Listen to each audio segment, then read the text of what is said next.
Welcome to another edition of Northern Heat. I'm Bob Lennon, President of ThermalWood Canada, host for the show. And today our special guest, Tanya Christie. Tanya, how are you? I'm good, thanks. So Tanya, you and I go way back, but we won't give any years because that's not good. And we don't want to get into that conversation. Thank you. But Geneviève Pidon was a friend of yours, suggested that I should do an interview with you for some stuff that you're doing and dealing with running and stuff like that. So why don't you start off and say, how'd you get into running in the first place? Well, first, I just want to say like a nice little shout out to Geneviève because Geneviève, I really didn't know her before a couple of months ago. She's one of my friend's sisters. Okay. So, yeah. Okay. So when I started, well, I'm doing other fitness stuff too, and she's involved in that too. So when I did start this club here, I was really surprised because Geneviève did reach out to you, and then she sent me a message saying that she did.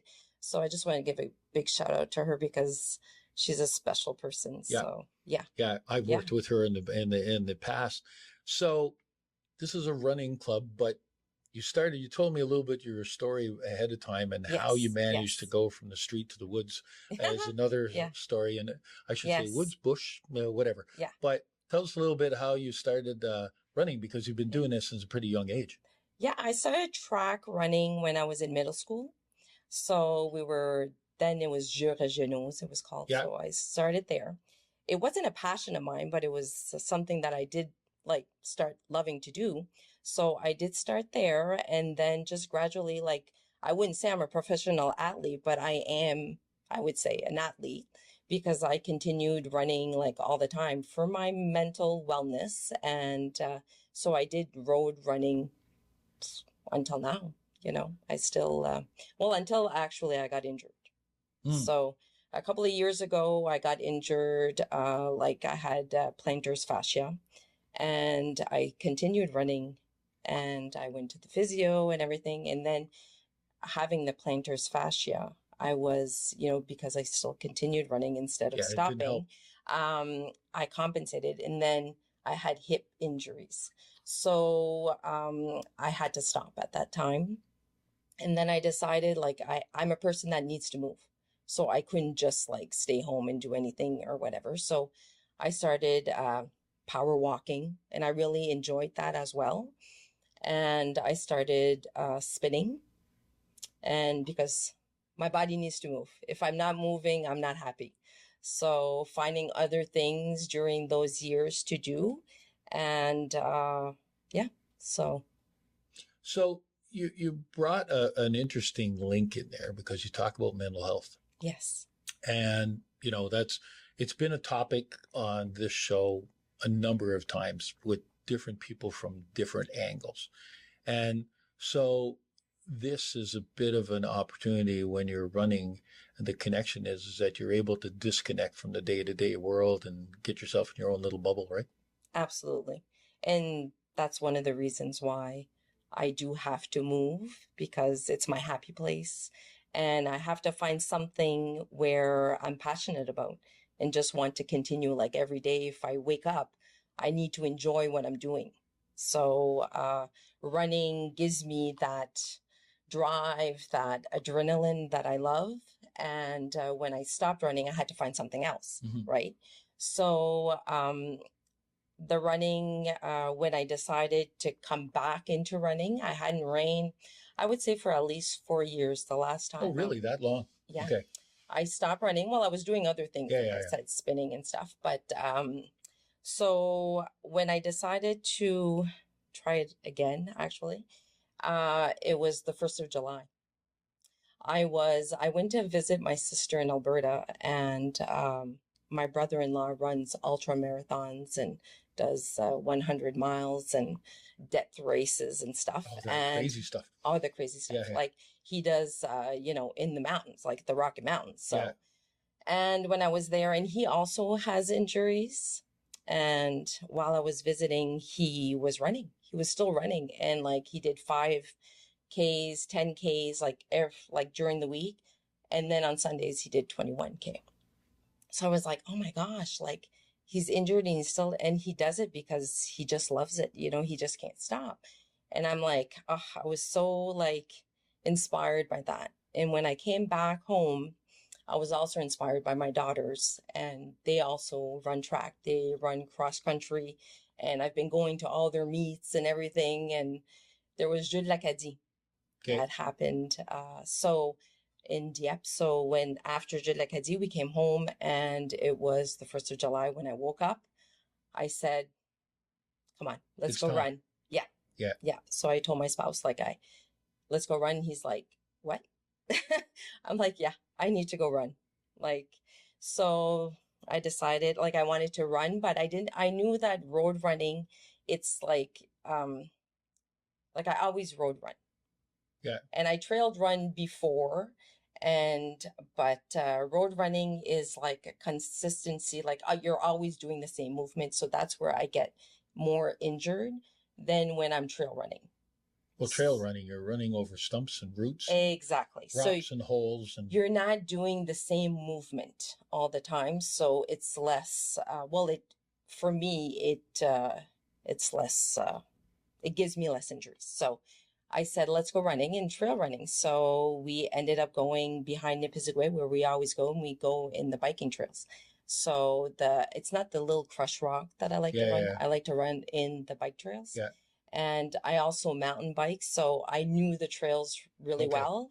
So we went running that day. It was Canada Day, and the minute I put my foot in the woods, I was just transported. So that's the love of being a trail runner, is the minute you're in the woods, you're focusing on something else. You're not focusing on your problems. You're not focusing on anything else but roots, hills, down, rocks. So for that 1 hour, for that half an hour, for that 15 minutes, you're transported to a happy place. You're able to and disconnect. That's where I disconnect. And that's why when I finished my run that day, I said, like, I can't believe there's not more people here in the woods, like running and enjoying this. So I said, like, I'm sure other women would love this. And yeah, so that's how it all started and going through. So you have a name for this running club? Yeah, it's called, well, I call it Wild Women.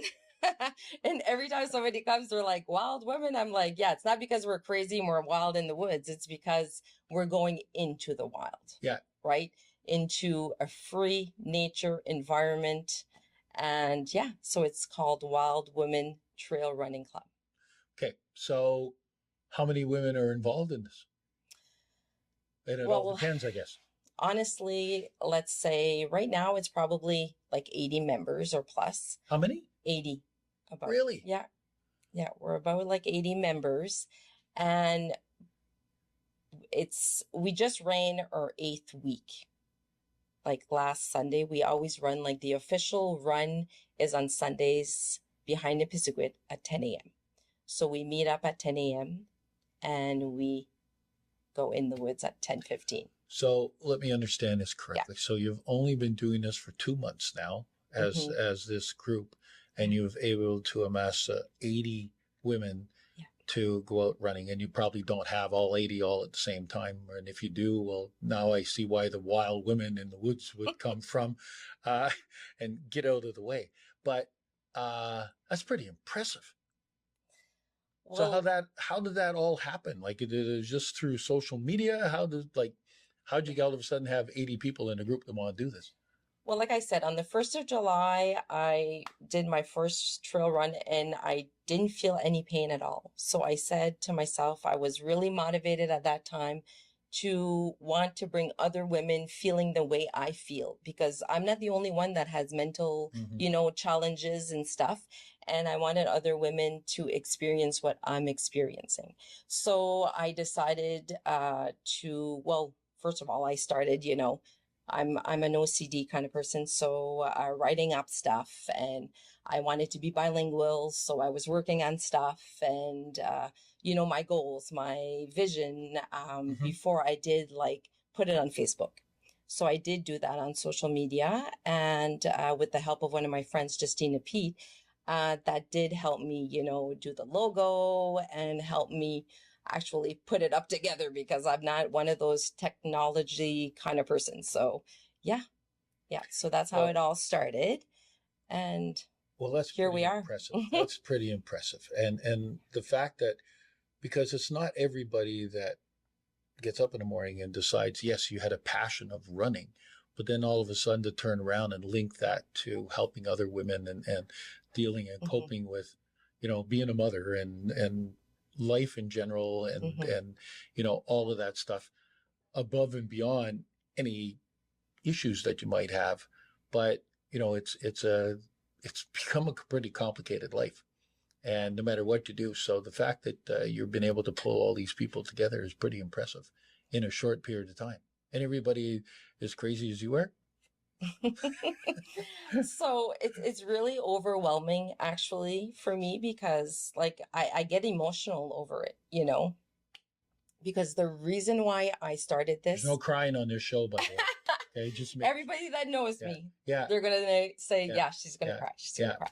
So the reason why I did this is because I didn't want to run alone. Yeah. Because you don't want to go in the woods alone. That's me personally. Some people are comfortable doing it, but for me, I don't like running alone in the woods. So I only wanted at least one buddy, one person, one woman, like on Sundays to show up. Now you got 79. But like you said, like we have a whole different bunch, and that's what I love about it. And that's the reason why I wanted to do this club, is because there's no, obligation. Like you come when you need it, because that's what I need. Okay. See, I need to go run for my own reasons. So that's why I was saying to myself, other people have other reasons as well, that they need this. They need a community. They need support, and that's the reason why I wanted to do it, because I didn't want to run by myself. So if somebody wants to join the group, they just show up. Just show up? They just show up for themselves. And it's on Sundays at 10. So that's the official run. And it's really like I promoted on the site. It's slow pace. It's beginner level. It's for everybody. Everybody that says, can I run? Yes, you can. Yes, you can. Trail running is different than road running. Yeah, exactly. Because like I said, you're not constantly doing the same movement. So you're up and down, but we're always taking breaks as well. So during the Sunday runs, it's for all ages, all sizes, all paces. So that's what it is. And it's, like I said, you come if you need it. And this is behind the Nepisiquit Sports. Yes. On St. Anne. On St. Anne. Okay. They haven't closed down that road yet. Yeah. I'm looking around Bathurst and everything is closed down these days because of the construction. But that's great. So Sunday morning, 10 o'clock, anybody's invited to join in and be part of it. And then if they want to go running on their own, then use your platform to say that they're going. How does that work? Yes, we have a messenger group. So after you're there, you join on the group, and it's to communicate between each other. And it's been great. It's been great. And like I said, everything's overwhelming for me because I never thought it would become what it is now. Okay. And people are communicating on Mondays, sending a message saying, hey, is anybody wanting to go run at 5 o'clock after work?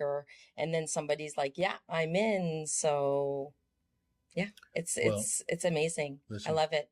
Congratulations for putting a team together. Congratulations for the work that you're doing and the thought process around it, because you're helping out a lot of people. And thank you very much for doing that on behalf of people in Bathurst, because there's not enough people like you that go out and start these things.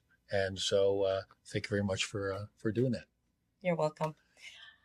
Anything else, Bob, I wanted to mention something because something else came out of this. And it's myeloma, Canada. There's a run there was actually one here in Bathurst that I saw popping up. But we were a team of 5, and it's the 5 ladies from the Wild Women Trail Running Club. And we're going to Dieppe. It's in Okay. Dieppe, and it's on September 20th. Okay. So we're running to raise funds to find a cure.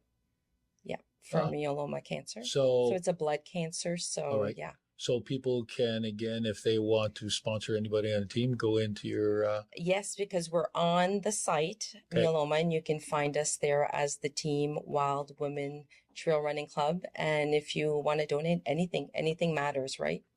Yep. Yeah. Wild Women. I'll have to keep that in mind. And there we have it. Another edition of Northern Heat for this week, the place you come to listen to these stories that haven't been discovered yet.